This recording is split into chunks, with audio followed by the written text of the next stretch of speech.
Hello, good morning, students.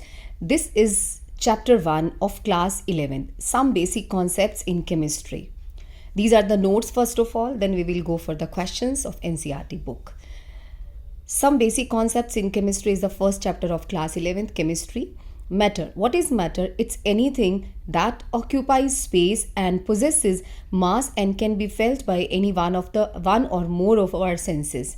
Means कोई भी चीज़ matter है, लाइक आपके नेबर में परौंठी बन रही है, उसकी फ्रेगरेंस आ रही है, तो वो भी मैटर है. On the basis of physical classification of matter, it is of 3 types. Solid, just remember your chalk in the class. Liquid, think of water. Gases, think of air. So solid, which possesses definite shape and definite volume, isn't it? Chalk is possessing definite shape and definite volume. Liquid, think of water, which possesses definite volume but no definite shape. In the container in which you will keep this water, it will acquire the shape of that container. So it means it is not having definite shape.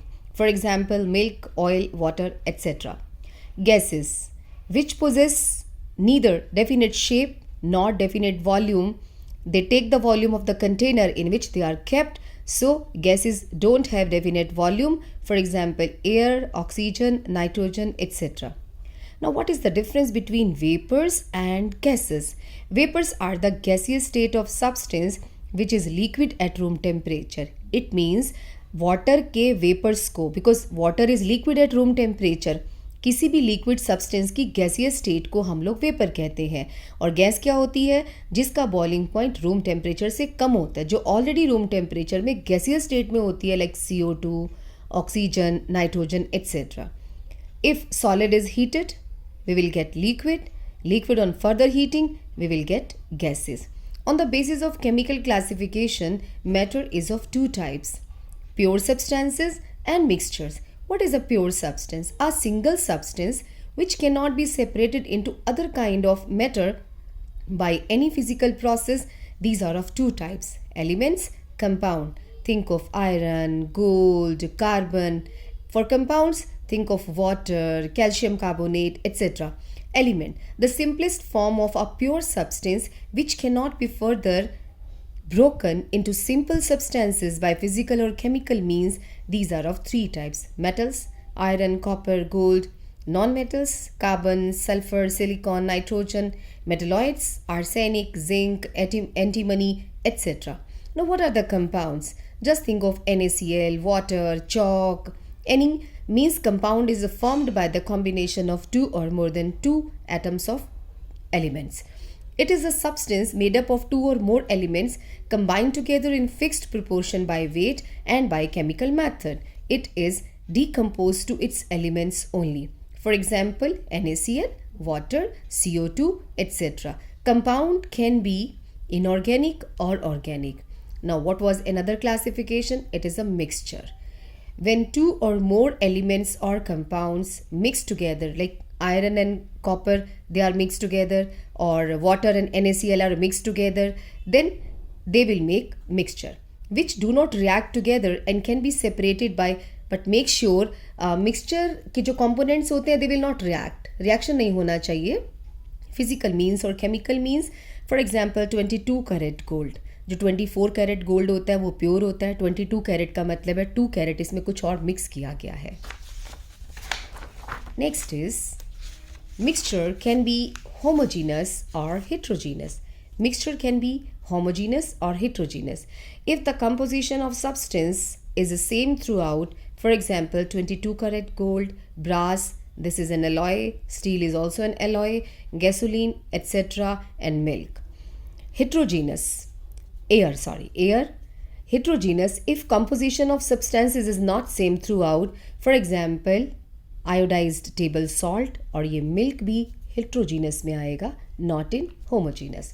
Now, units of measurement. हम measurement कैसे करेंगे? Fundamental units are those which are neither derived from one another nor can be dissolve. For example, unit of mass, length and time. Now, there are 7 basic units of measurement. System of unit means हमने unit क्या लिया, मतलब CGS system था, FPS system है, SI system है, MKS system है। हम लोग एसआई यूनिट को कंसिडर करते हैं। सीजीएस सिस्टम में क्या होता है, हम basically in which the unit of length, mass and time in centimetre, G for gram, S for second. पहले ये चलता था सीजीएस सिस्टम में। एफपीएस में क्या करते हैं, हम वेट को पाउंड में मापते थे और सेकेंड में टाइम को, और आपका जो वेट है उसको किलोग्राम में। ठीक है, ओके। और एमकेएस सिस्टम में क्या होता है, M stands for metre, kilogram and second. और एफबीएस में फुट होता है, इसमें हम लोग लेते हैं किलोमीटर, इसमें हम लेते हैं फुट। दोबारा से देखो, सीजीएस सिस्टम में सेंटीमीटर, ग्राम, सेकेंड। एफपीएस में फुट, पाउंड और सेकेंड। एमकेएस में metre, kilogram and second. SI unit है, ऐसे यूनिट को हम आगे फर्दर स्टडी कर रहे हैं। In SI system, system international D units is the full form of SI. SI unit for 7 basic quantities. First is length, symbol capital L. Name of the SI unit meter, और unit का जो symbol है वो small m है. Mass represented by small m. Kilogram is the unit, capital K and small g. Time, छोटा t time को represent करेगा और कैपिटल T टेम्परेचर को रिप्रेजेंट करेगा. टाइम का unit second, symbol S. Temperature T, kelvin, capital K. Electric current I, ampere is its units and represented by A. Luminous intensity IV, candela, CD. Quantity of matter N, mole and represented by MOL. E काट दो तो इसका symbol बन जाता है. Derived units क्या होते हैं जो इन्हीं से derive होंगे. कैसे? These are obtained from basic units. These are area. Area क्या होता है? Length into breadth. Metre into metre, metre का square. This is derived unit, metre square. इनको मल्टीप्लाई डिवाइड करके जो कुछ भी आएगा उसे हम डिराइव्ड यूनिट्स कहते हैं, जो इन्हीं बेसिक यूनिट से डिराइव करते हैं. नेक्स्ट है आपका volume. Volume is length, breadth and height, m into m, metre cube. Volume का यूनिट होता है मीटर क्यूब. अगर स्मॉलर यूनिट लोगे तो सेंटीमीटर क्यूब हो जाएगा. Density, D. Density is mass per unit volume. Mass का यूनिट किलोग्राम, वॉल्यूम का यूनिट अभी हमें पता चला मीटर क्यूब है, तो किलोग्राम पर क्यूबिक मीटर को हम डेंसिटी का यूनिट कहते हैं. Velocity, distance upon time. Distance का यूनिट होता है मीटर, टाइम का second, metre per second. This is derived unit. What is acceleration? Velocity upon time. Velocity का यूनिट ये होता है, इसको ऊपर रखेंगे, सेकेंड को नीचे, तो ये ऊपर जाके -2 हो जाएगा, metre per second square. Force, it is represented by mass into acceleration. Mass का यूनिट किलोग्राम, acceleration का अभी we have calculated here, metre per second square. Unit of force equal to newton. हम इसको एक न्यूटन के बराबर भी कह सकते हैं. अब आगे आपकी बुक्स में आएगा, ध्यान रखना, 1 kilogram metre per second square को 1 न्यूटन भी कह सकते हैं. Pressure, force per unit area is pressure. Force का यूनिट अभी हमने निकाला, kilogram metre per second square. इसको आप 1 न्यूटन भी कह सकते हो अपॉन मीटर का स्क्वायर. किलोग्राम पर मीटर पर सेकेंड स्क्वायर या न्यूटन पर मीटर स्क्वायर को भी हम प्रेशर का यूनिट कह सकते हैं. Its unit is also called as pascal. इसको हम पास्कल भी कहते हैं. 1 न्यूटन पर स्क्वायर मीटर को 1 पास्कल भी कहते हैं. Now symbols of commonly used prefixes. Deci 10 की पावर -1 होता है. सेंटी 10 की पावर -2. क्या? Decimetre, centimetre, millimetre, micrometre, nanometre, picometre. और अगर आपको कोई कहे पिकोमीटर को मीटर में कन्वर्ट करो तो you will say 10 to the power -12 metre. So deci 10 to the power -1, centi 10 to the power -2, milli 10 to the power -3, micro 10 to the power, इसे म्यू से रिप्रेजेंट करते हैं. इसका सिंबल ये है. ये आगे बुक्स में आएगा तो आप कंफ्यूज मत हो ना. This symbol means we are talking about micro amount 10 to the power -6. Nano 9 10 to the power -9. Pico 10 to the power -12. Femto 10 to the power -15. Atto 10 to the power -18. Zepto represented by small z 10 to the power -21. Yocto 10 to the power -24. Deca 10 to the power 1 means 10. Hecto 10 to the power 2 means 100. Kilo 1000. Mega, जिनका जो power है वो positive में है, they are represented by capital, और जिनका minus में है they are represented by small letters. Mega 10 to the power 6, giga 10 to the power 9, tetra 10 to the power 12, peta 10 to the power 15, exa 10 to the power 18, zeta represented by capital Z, small z was zepto, it is zeta 10 to the power 21, और Yotta 10 to the power 24. सारे याद करने की ज़रूरत नहीं है, हमें ये पहले 3 ज़्यादा काम आएंगे. अब मेगा गीगा तो आपके उसमें आप अपने लिए यूज़ करते हो, मोबाइल में मेगा बाइट गीगा बाइट ये टर्म्स आपके कंप्यूटर में यूज़ होती हैं. इसका यही मीनिंग होता है सम अदर इंटर कन्वर्जन्स. हमें इंटर कन्वर्जन करना हो, लाइक अगर मैं आपको कहूँ 1 किलोमीटर में कितने मीटर्स होते हैं तो आप कहेंगे 1000, सिंपल. लेकिन इसको कन्वर्ट करने का एक और तरीका देख रहे हैं हम लोग. 1 mile is equal to 1.6 kilometres होता है, और अगर इस किलोमीटर्स को मीटर्स में कन्वर्ट करोगे 1.6 into 10 to the power 3 metres हो जाएगा. 1 hour equal to 60 into 60 3600 seconds. 1 foot 12 inches के इक्वल होता है. 1 inch 2.5 into 10 to the power minus 2 metres means 2.5 centimetres के इक्वल होता है. अब ये कॉमनली यूज्ड है, ये आपको वैसे भी पता होने चाहिए. 1 पाउंड 0.453 किलोग्राम इक्वल टू 453 ग्राम, लगभग आधा किलो के बराबर हमारा 1 पाउंड होता है. लगभग बोला है, करेक्ट 453 ग्राम है. 1 cubic metre is equal to 100 into 100 centimetre cube. हमने 3 टाइम्स क्यों रखा? 1 मीटर इक्वल टू 100 सेंटीमीटर, दूसरा मीटर इक्वल टू 100 सेंटीमीटर, तीसरा metre is also equal to 100 centimetres. So 100 into 100 10 to the power 6 cubic centimetre के equal हो जाएगा 1 cubic metre. Next is mass and weight. Mass of a substance is the amount of matter present in it and it is constant. Weight, it is the force exerted by gravity on an object. It may vary from one place to another. हमारा wait तुमने सुना होगा, moon पे चले जाते हैं तो 1/6 हो जाता है, क्योंकि वहाँ का ग्रेविटेशनल फोर्स अर्थ का 1/6 होता है. तो जो वेट होता है इसमें एक्सेलरेशन ड्यू टू ग्रेविटी भी एडेड होती है, और मास ये कंटेंट होता है किसी भी बॉडी का. Now significant figures, what are these? Significant figures in any number are all the certain digits with the last digit uncertain or doubtful. कुल मिला के ये कहना चाहता है कि अगर कोई भी नंबर है उसके सारे डिजिट्स को हम सिग्निफिकेंट फिगर कहते हैं, आखिरी वाला डिजिट भी मिला दो जो अनसर्टन या डाउटफुल हो सकता है. Rules for reporting significant figure. All non zero digits in a number are significant. जितने भी नॉन ज़ीरो डिजिट होंगे वो सारे सिग्निफिकेंट होंगे. जो नॉन ज़ीरो डिजिट्स के बिटवीन होंगे वो भी सिग्निफिकेंट होंगे. और all the zeros written to the left hand side of first non zero digit in a number are not significant. All the zeros placed on right of decimal point are significant. इन सारे जो हमने ये rules पढ़े हैं इनका meaning आपको यहाँ समझ में आएगा. वहाँ मैं जितना समझाऊँ नहीं आएगा.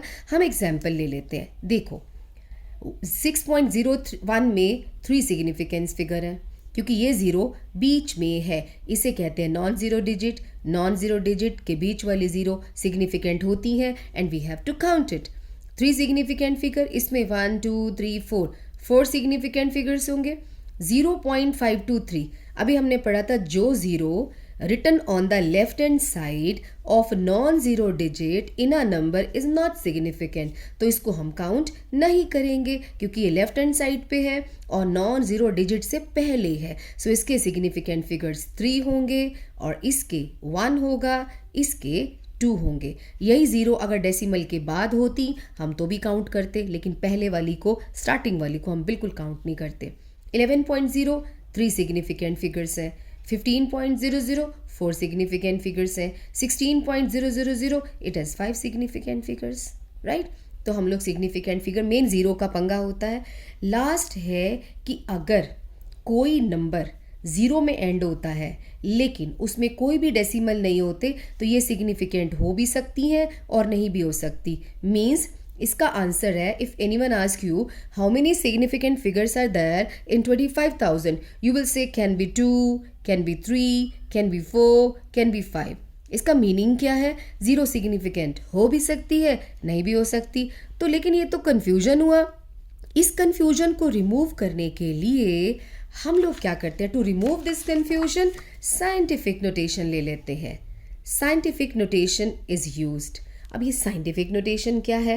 कहते हैं कोई भी तुम्हें नंबर दिया हो ना, उसको इस तरह से लिखो कि डेसिमल से पहले एक डिजिट आए और डेसिमल के बाद जितने मर्जी आए और बाकी को 10 की पावर बना दो. मैं 25,000 को ऐसे लिख सकती हूँ 2.5 into 10 to the power 4. It has the same meaning. I can also write down it like 2.50 into 10 to the power 4, 2.500 into 10 to the power 4, 2.5000 into 10 to the power 4. All of these numbers have the same meaning. They are equal to 25,000.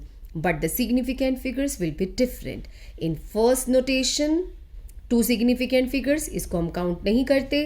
It has three significant figures. It has 4, it has 5 significant figures, right? Now one more question. How many significant figures are present in 62.43, 3.6004, 50.03? ये वाली zero count नहीं करेंगे. 405, 3 आ जाएंगे. और इसमें कितने होंगे? 6.023 में इसी को काउंट करेंगे because this is not counted. तो 4 सिग्निफिकेंट फिगर्स, इसमें भी 4 सिग्निफिकेंट फिगर्स होते हैं. Well, now calculations involving significant figures. Addition और सब्ट्रैक्शन में हम सिग्निफिकेंट फिगर को कैसे काउंट करेंगे? Answer should be reported to the number having least decimal places as the answer has 5 significant figure. Okay, हम इसको देखते हैं पहले. इसमें इसके डेसिमल प्लेस कितने हैं? 2. डेसिमल प्लेस का मीनिंग होता है डेसिमल के बाद how many digits are there. So 2 digits हैं, 1 डिजिट है और यहाँ पे 3 डिजिट है. भाई हमारे आंसर में सिर्फ 3 डिजिट्स होने चाहिए. क्यों? इन तीनों में से लीस्ट डेसिमल प्लेस वाला ये है, यानी कि डेसिमल के बाद एक ही डिजिट रखना है हमको. ओके, तो इसका आंसर क्या होगा? 12.1. 1 क्यों लगाया? बिकॉज हमने पढ़ा हुआ राउंडिंग ऑफ कि अगर जिसको हमने रखना है वी हैव टू कीप 0 तक ना. अगर ड्रॉपिंग वाला 5 से मोर है, मोर देन 5 है तो 1 ऐड हो जाएगा. लेस देन 5 है तो हम इसको ऐसा रखेंगे. और अगर 5 होता तो अगर पीछे वाला ऑड है तो एक इंक्रीज कर देंगे, इवन है तो हम सेम रखेंगे. ओके, सो यहाँ पे 12.5 आंसर आ जाएगा. देखो इक्वल टू 5 है, इवन है तो leave it as such and odd है तो एक ऐड कर दो. ओके, ये सब्ट्रैक्शन और ये वाला रूल चलेगा लीस्ट डेसिमल प्लेस वाला. अब मल्टीप्लिकेशन और डिवीजन हो तो answer should be reported to the same number of significant figures as that of the least precise value that is having the small number of significant figures. जिस value के इन दोनों में से किसके सिग्निफिकेंट फिगर्स कम है? इसके हैं 1 2 3 4 5, इसके सिग्निफिकेंट फिगर्स 2 हैं. तो मल्टीप्लाई करके जो भी आएगा ना, हमें आंसर में केवल 2 सिग्निफिकेंट फिगर रखने हैं, ये मतलब है. ओके, सिग्निफिकेंट फिगर का कॉन्सेप्ट भी हो गया. Next is laws of chemical combination. There are 4 laws of combination. First is law of conservation of mass.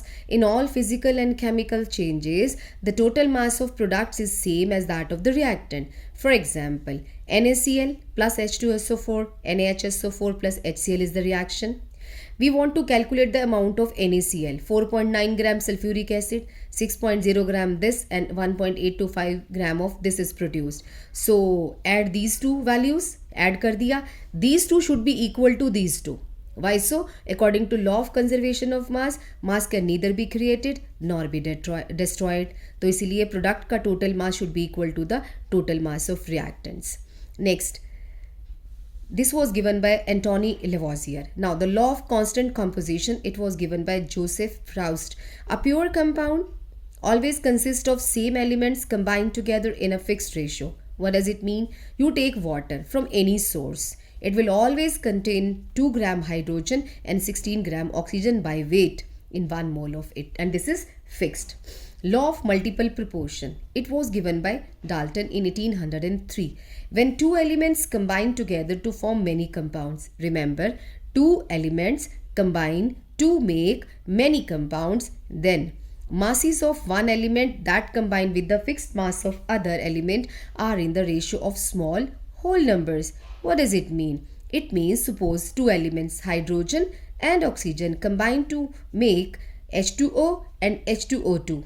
According to this statement, then with 2 gram of hydrogen, 2 gram hydrogen, 2 gram hydrogen, इसमें जो oxygen combine किया 16 ग्राम, इसमें oxygen 16 ग्राम है, इसमें oxygen 32 ग्राम है. This law says कि with the fixed amount of an element, दूसरे amount का जो वेट होगा वो सिंपल होल नंबर रेशो में होगा. मीन्स इसको 2 ग्राम फिक्स कर दो, दूसरे का रेशो निकालो तो कहते हैं सिंपल होल नंबर निकलेगा. This is the law of multiple proportion. Next, Gay-Lussac's law of gaseous volumes. It was given in 1808. It states that when gases combine or are produced in a chemical reaction, they do so in a simple ratio by, it must be reaction, by volume, provided all gases are at same temperature and pressure. Meaning is hydrogen and oxygen combine to make water. If 100 ml of hydrogen and 50 ml of oxygen is taken, water is 100 ml, and what is the ratio? 2:1:2. They will also do so in the simple whole number ratio. ये simple whole number ratio का आखिर conclusion क्या निकलता है? इसका conclusion ये निकलता है कि atom कभी आधा नहीं होता है, complete होगा, 1 होगा, 2 होगा, 1.5, 2.5, 2.25 ऐसा नहीं होगा, fraction में नहीं आएगा. Next is Avogadro's law. Avogadro, it states that equal volume of all the gases at same temperature and pressure contain the equal number of molecules. His work was published in journal De Physique. Dalton's atomic theory. In 1808, Dalton published a new system of chemical philosophy in which the following proposals are there. Dalton's atomic theory, the postulates are: first postulate, matter consists of indivisible atoms, right? Every matter is made up of atoms. All the atoms of a given element have identical properties like size, shape and mass, but atoms of different elements have different masses. It's quite natural. When atoms of different elements combine in a fixed ratio, then compounds are formed. In a chemical reaction, neither atoms are created nor destroyed but reorganized. Okay, so what was the limitation of Dalton's law? It could not explain Gay-Lussac's law of gaseous volume. It could not explain that law. Could not explain existence of isotopes. How? Because he said the atoms of same element will have the same shape, size and mass. But we all know isotopes are the atoms of same element having different mass numbers. So he could not explain the existence of isotopes. These were the limitations of Dalton's law. And isobor also, because they were having similar atomic masses, different atomic numbers. It could not explain why atoms combine. He could not explain why do atoms combine to make the molecule and which kind of forces are present in these atoms. Okay, these are the limitations of Dalton's atomic theory. Atomic and molecular masses. The mass of an atom is very, very small. Before 1961, hydrogen was taken as standard by assigning arbitrarily its mass 1.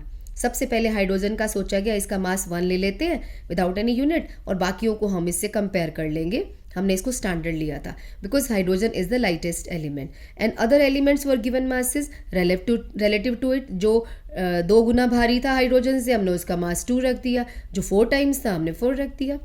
But it does not react with all the elements due to many other regions.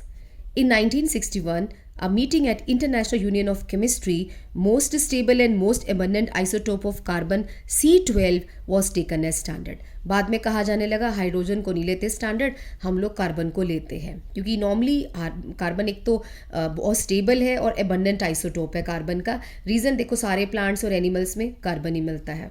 It has been assigned exactly 12 AMU. इसका weight exactly 12 AMU था, atomic mass unit था. तो hydrogen का नहीं था. No, it was not having. इसका correct mass है 1.0008 and 1 AMU is very good. This point is and very important. Schools का favourite question, what is 1 AMU? 1 AMU is 1/12 of mass of carbon 12 atom. Carbon का एक atom उठाओ, उसके 12 टुकड़े करो, एक टुकड़ा उठा लो, उसे हम कहते हैं 1 AMU. So 1 AMU is equal to, इसका मास है 1.660 into 10 to the power minus 24 gram. तो mass of hydrogen atom in terms of this कहते हैं इससे हाइड्रोजन का जब हमने मास निकाला it came out to be 1.0080 AMU. तो mass of oxygen is 15.995 AMU. कहने का मतलब है कार्बन 12 का एक्यूरेट था. टुडे AMU को आजकल हम U से रिप्लेस कर दिया हम लोगों ने, इससे रिप्रेजेंट करते हैं. इसका मतलब होता है यूनिफाइड मास. मीन्स यहाँ पे 1U लगा दो तो यही आ जाएगा. What is average atomic mass? As all the elements have many isotopes, the atoms of same element having similar atomic number but different mass number in different percentage in nature. So the average atomic mass is taken. जैसे carbon has 3 isotopes in different abundance like. इस topic का मतलब है कि 3 isotope है carbon के. 12 वाला उसकी परसेंटेज है, मतलब नेचर में एग्जिस्ट करता है 98.892, एटॉमिक मास 12 है. और इसकी अबंडेंस है 13 वाले की 1.108 और ये इसका एटॉमिक मास है. 14 वाले का ये मास है, ये अबंडेंस है. अब आपसे कोई पूछे कार्बन का एवरेज मास क्या है तो आप क्या करेंगे, this into this plus this into this plus this into this upon 100 कर देंगे तो आंसर आ जाएगा ये 12.011 U is the average atomic mass of carbon. ये आपकी एनसीईआरटी की बुक में 3 क्वेश्चंस हैं तो आप देख लेना, वो ऐसे ही कैलकुलेट करने हैं. ऐसे ही एवरेज एटॉमिक मासेस सबके निकाले जा सकते हैं. नेक्स्ट है मॉलिक्यूलर मासेस. अब याद रखना जिसका भी फ्रैक्शन में होगा ना मोलर मास, मान लो आपको दिया होता है क्लोरीन का 35.5, इसका यही मतलब है कि उसके आइसोटोप्स का कैलकुलेट करके निकाला हुआ है. तो elements with fractional atomic masses are suppose to exist as isotope. समझ आना उनके आइसोटोप भी होंगे.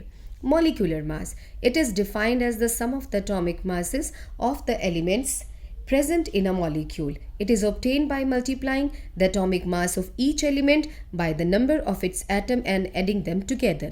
What is the meaning of this whole story? कुल मिला के ये कहता है कि CH4 का आपने मोलर मास निकालना है. इसका एटॉमिक मास 12 होता है, इसका H का होता है 1 और 4 है. 4 इंटू 1 इनको प्लस कर दो जैसा कि आपने 9th में पढ़ा था तो आप मॉलिक्यूलर मास निकाल सकते हो. Well, formula mass.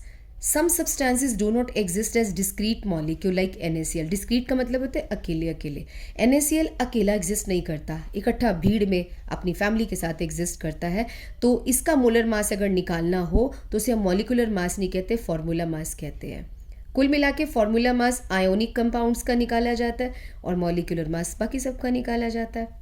वेल, अब हमने अभी शुरू में पढ़ा U को हमने यूनिट लिया, यूनिफाइड मास को, राइट. अब मैं आपसे कहती हूँ जरा एक एटम पकड़ के लाना हाइड्रोजन का, हाउ डिफिकल्ट इट इज़, हम तो देख ही नहीं सकते. तो हम क्या करते हैं, U को हमने ग्राम से रिप्लेस कर दिया और उसमें कितने एटम्स हैं अभी आगे पढ़ेंगे. Gram atomic mass is the quantity of element whose mass is gram in grams is numerically equal to its relative atomic mass. मतलब अब ऑक्सीजन का मास क्या था, 16U था. कहते हैं U को हटा के ग्राम लगा दो. 16U का मतलब होता है एक एटम, 16 ग्राम का मतलब होता है 1 मोल एटम्स, राइट. 16U जब किसी के आगे U लिखा हो तो समझ जाना वो एटम्स की टर्म्स में बात कर रहा है. और अंडरस्टूड है, ये प्रैक्टिकल नहीं है बिकॉज हम तो एटम्स देख ही नहीं सकते. सो जब ग्राम लगाएंगे ना उसका मीनिंग 1 मोल निकलेगा. तो हमने U को रिप्लेस कर दिया ग्राम से और एक एटम रिप्लेस हो गया एवोगैड्रो नंबर से. नेक्स्ट इज, अब आ जाओ मोल कॉन्सेप्ट पे. वो इसी पे डिपेंडेंट है कि पार्टिकल्स और ग्राम का रिलेशन है. One mole is the amount of substance that contains as many particles as there are atoms in exactly 12 gram of carbon-12 isotope. What is the meaning of this line? एक मोल में उतने particles होंगे जितने 12 gram carbon के 12 isotope में atoms हैं. As mass of 1 atom of carbon इतना होता है, हमने पीछे पढ़ा. और मोल ऑफ कार्बन का वेट होता है 12 ग्राम. तो नंबर ऑफ कार्बन एटम्स आएंगे 6.022 into 10 to the power 23 atoms per mole. इसी को हम एवोगैड्रो नंबर कह देते हैं. This number is given a name Avogadro's constant. Avogadro's number it is represented by n. कभी कभी n के नीचे 0 भी लिखा होता है, n नॉट कह देते हैं, राइट. तो Avogadro number may be defined as the number of atoms present in 1 gram atom of element और द और in molecule of 1 gram molecule of substance. अगर हम एलिमेंट की बात करेंगे तो 1 ग्राम एटम लिखेंगे और अगर हम कंपाउंड की बात करेंगे तो हम लिखेंगे 1 ग्राम मॉलिक्यूल. आपको पता है 1 ग्राम एटम का मतलब ना 1 ग्राम होता है ना 1 एटम होता है. 1 ग्राम मॉलिक्यूल का मीनिंग ना 1 ग्राम होता है ना 1 मॉलिक्यूल. इस पूरे को इकट्ठा लिखेंगे तो इसका मतलब होता है 1 मोल. 1 मोल किसी भी चीज़ का जो होता है उसमें इतने पार्टिकल्स होते हैं. अगर मैं कहूँ 1 मोल पेन खरीद के लाओ मार्केट से, means these many pens you have to buy. So 1 mole 1 gram atom 6.022 into 10⁻23 atoms. So mole of a gas at STP 22.4 litre volume होता है. नंबर ऑफ मोल्स का फॉर्मूला, अब यहाँ से आपके क्वेश्चन स्टार्ट होंगे. नंबर ऑफ मोल्स का formula है mass of a substance that will be given and this is the atomic or molar mass which we have to calculate or must be given. तो इससे हम number of moles को निकाल लेंगे. अभी हम थ्योरी पढ़ रहे हैं, इसके बाद हम न्यूमेरिकल पोर्शन पे आएंगे. उसके लिए मेरी अलग असाइनमेंट है. ओके, नेक्स्ट टॉपिक है. पहले हम टॉपिक को फिनिश कर लें, फिर हम इसके क्वेश्चंस पे जाएंगे. नेक्स्ट है empirical formula. It is defined as the simplest whole number ratio of atoms in a compound. Molecular formula, it represents the actual number of atoms in a given compound. Meaning क्या है इसका? देखो, benzene का actual formula क्या है? C6H6. ये उसका molecular formula है. 6 कार्बन 6 हाइड्रोजन मिलके एक बेंजीन बनाएंगे. इंपेरिकल फार्मूला का मतलब होता है रेशो निकालना इनका. CH, अब CH क्या है? रेशो है, राइट? तो इंपेरिकल फार्मूला में और मॉलिकुलर फार्मूला में क्या रेशियो है? 6:1. On the whole we can say this is the correct number of atoms representing in single molecule. ये उनका रेशियो बताता है, right? Now empirical formula calculate कैसे करेंगे? आपकी बुक में या एग्जाम में परसेंटेज दे रखी होगी कि एक कंपाउंड है, उसमें हाइड्रोजन इतने परसेंट है, कार्बन इतना, क्लोरीन इतने परसेंट है, राइट? तो हमें कहेगा इसका इंपेरिकल फार्मूला निकालो. कैसे निकालेंगे? इन तीनों को, इसको डिवाइड करो इसके मोलर मास से, इसको डिवाइड करो 12, इसका मोलर मास 12 है, इसको डिवाइड करो 35.5 से, कर दिया डिवाइड. आंसर, इसको डिवाइड करने पे आंसर आया 4.07, 2.02, 2.02. अब इन सब में से जो सबसे छोटा होता है ना, उससे सबको डिवाइड कर दो. 2.02 सबसे छोटा है, इसको इससे भी डिवाइड करो, इससे भी डिवाइड करो, इससे भी डिवाइड करो, राइट? सो ये हो जाएगा 2:1:1. 4.07 upon 2.02, this upon 2.02, this upon 2.02. बस यही इसका एम्पिरिकल फॉर्मूला है. H2C1Cl1, right? ये हमने एम्पिरिकल फार्मूला कैलकुलेट कर लिया. नाउ वो क्वेश्चन में पूछ रहा है कि मॉलिकुलर फार्मूला भी निकालो. अब मॉलिकुलर फार्मूला कैसे निकालेंगे? कोई हिंट तो दिया हो. हिंट उसने दिया हुआ है कि जो मोलर मास है ना कंपाउंड का, वो 98.6 है. तो हम क्या करेंगे? पहले हम जो एम्पिरिकल फार्मूला निकला था ना, इसका मास लेंगे. इसका मास आया 49.5. कैसे? 12 + 2 + 35.5, 49.5. और कंपाउंड का असली मॉलिकुलर मास कितना होता है? इतना. दिस डिवाइडेड बाय दिस कर दो, आंसर आ जाएगा 2, राइट? ये देखो, हमें n फैक्टर निकालना है. Molar mass upon empirical formula mass, molar mass upon empirical formula mass. तो मॉलिकुलर फार्मूला आ जाएगा CH2Cl होल ट्वाइस, मीन्स 2 आ गया ना. तो जो एम्पिरिकल फार्मूला था उसका होल ट्वाइस कर दो. Ce2H4Cl2 is the actual molecular formula. Okay, now the last topic is stoichiometric calculations. एक बहुत इंपॉर्टेंट क्वेश्चन है जो स्कूल्स में पूछा जाता है नॉर्मली एग्जाम्स में कि what is limiting reason? It is that reactant which is completely used up in the reaction. The stoichiometry deals with the calculations of masses or volume or moles etc. of reactants and products in a balanced chemical reaction. For example, the following reaction: CH4 plus 2O2 gives CO2 plus 2 water. Well, इस पूरी line का meaning क्या है? ये मैं यहाँ लिख देती हूँ, स्टैम्प आ गई इसके ऊपर.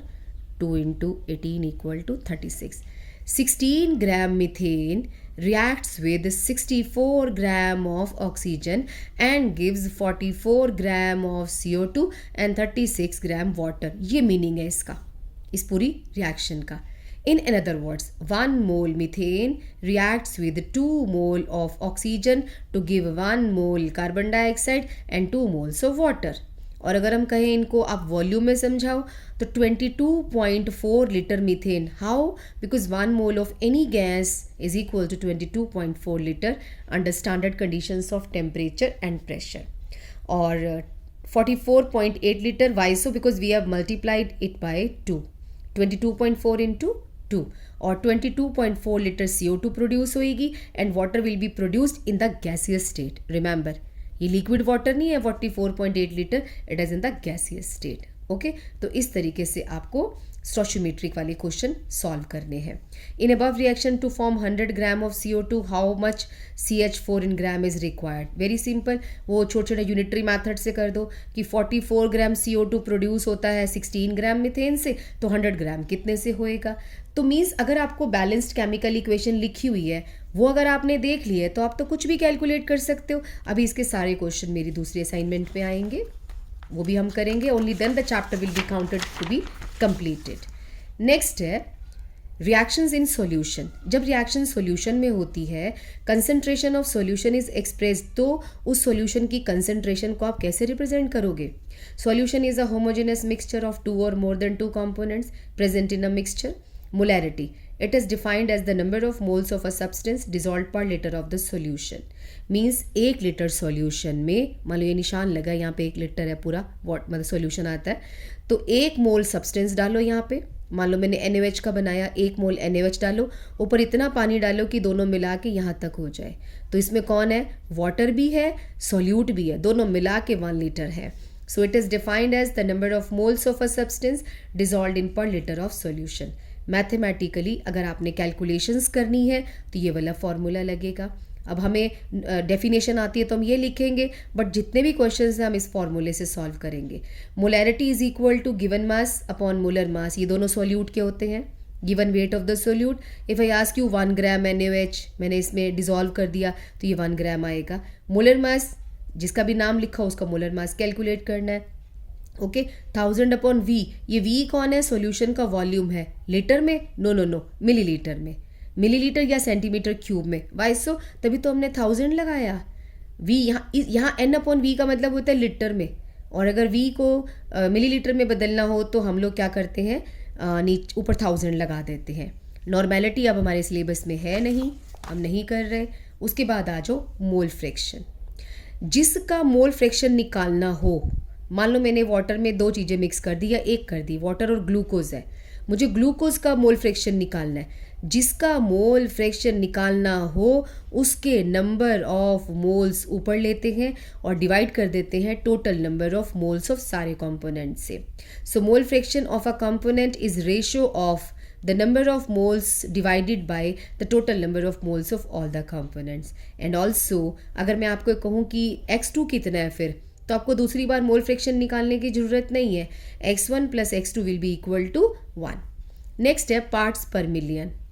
इसका फॉर्मूला है मास ऑफ, मान लो जिसका ppm निकालना है आपका, उसका मास हम ऊपर रखेंगे। ppm ऑफ A, 2 कंपोनेंट है A और B, मान लो A का मास ऊपर, सॉल्यूशन का मास नीचे, इंटू 10⁻6 कर देंगे। और अगर आपको परसेंटेज निकालनी हो किसी भी चीज़ की, तो हम उसका वेट ऊपर लेंगे और टोटल वेट नीचे लेंगे, इंटू 100 कर देंगे। ppm में 10⁻6 कर देते हैं और इसमें 100 कर देंगे हम लोग। उसके बाद है मोलैरिटी इक्वेशन। कुल मिला के ये मोलैरिटी का दूसरा फॉर्मूला है m1v1 इक्वल टू m2v2। किसी किसी क्वेश्चन में हम लोगों का ये वाला फॉर्मूला भी अप्लाई होगा।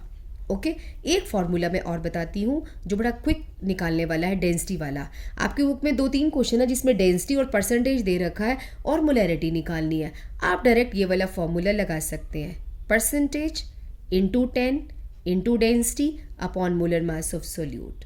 आप ये वाला फॉर्मूला यूज़ करो तो आपका ये आसानी से हो जाएगा।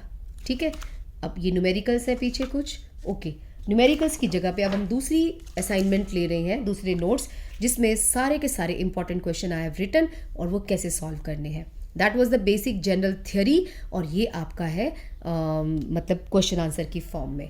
मेरे ख्याल से हम इस वीडियो को यहीं फिनिश करते हैं, इसके लिए हम नेक्स्ट वीडियो पे चलते हैं। Okay, take care. पहले उसको आप अच्छे से समझ लो जो मैंने समझाया है, उसके बाद आप ये वाली वीडियो देखना जिसमें मैंने ये वाला चैप्टर, इसको NCERT की बैक और इंपॉर्टेंट क्वेश्चन मैंने आपको समझाए हैं।